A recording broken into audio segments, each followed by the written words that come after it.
देखिए, मैं डॉक्टर धर्मेंद्र अग्रवाल हूँ। मैं फोर्टिस हॉस्पिटल मोहाली में यूरो ऑन्कोलॉजी और एंड रोबोटिक सर्जरी डिपार्टमेंट से हूँ।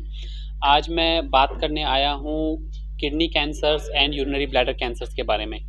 मैं ये बताना चाहता हूँ कि हमने किडनी कैंसर से रिलेटेड एंड यूरिनरी ब्लैडर पेशाब की थैली में होने वाले कैंसर से रिलेटेड जो बीमारियाँ होती हैं, उनको रोबोटिक सर्जरी के माध्यम से नए ज़्यादा से ज़्यादा कॉम्प्लेक्स केसेस को बहुत ईज़िली ट्रीट किया है।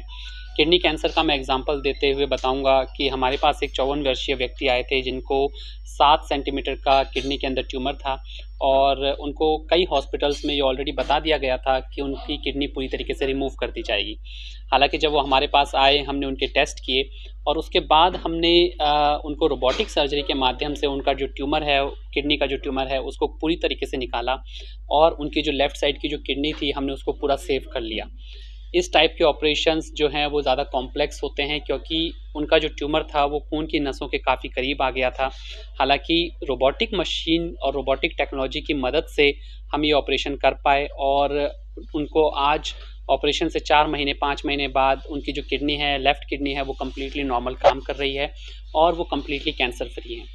इसके हाँ सर, कितना खर्चा आंदा जेह्ड़ा तुसीं इह किडनी दा ऑपरेशन वगैरह करदे? रोबोटिक सर्जरी के माध्यम से अगर हम ये ऑपरेशन करते हैं तो इसका खर्चा लगभग 4 लाख के आसपास आता है। हालाँकि अलग-अलग स्कीम्स और अलग-अलग इंश्योरेंसेस जो हैं वो इनको ऑपरेशंस को मैक्सिमम टाइम पे कवर करती हैं और उनके थ्रू ये ऑपरेशंस जो हैं वो यूजुअली करवाए जाते हैं। फोर्टिस तो इलावा होर किहड़े हॉस्पिटल इस तरह दा ऑपरेशन करदे?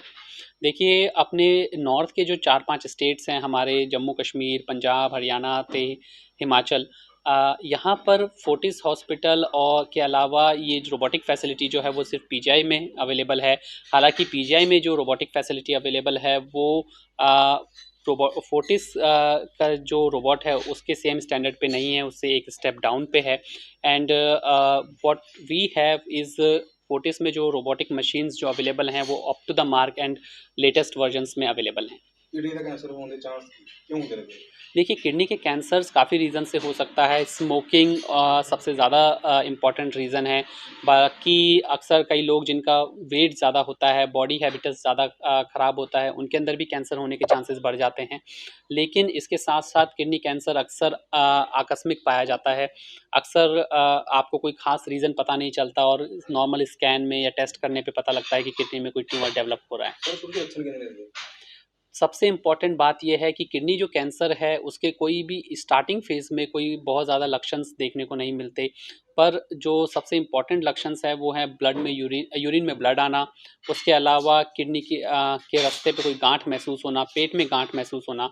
लेकिन अक्सर हमने देखा है कि जो सही तरीके से जो टाइम पे सही स्टेज पे डायग्नोज़ होता है, वो तभी होता है जब किसी और पर्पज़ से कोई अल्ट्रासाउंड करवाया गया हो और किडनी के अंदर कोई गाँठ पता लगे। ऑपरेशन के बाद कितने दिन में मरीज घर पे जा सकते हैं? रोबोटिक सर्जरी के ऑपरेशंस के बाद जनरली हम 8 घंटे 10 घंटे के अंदर ही पेशेंट्स को चलाना फिराना स्टार्ट कर देते हैं और अगले ही दिन से उनका खाना-पीना स्टार्ट हो जाता है।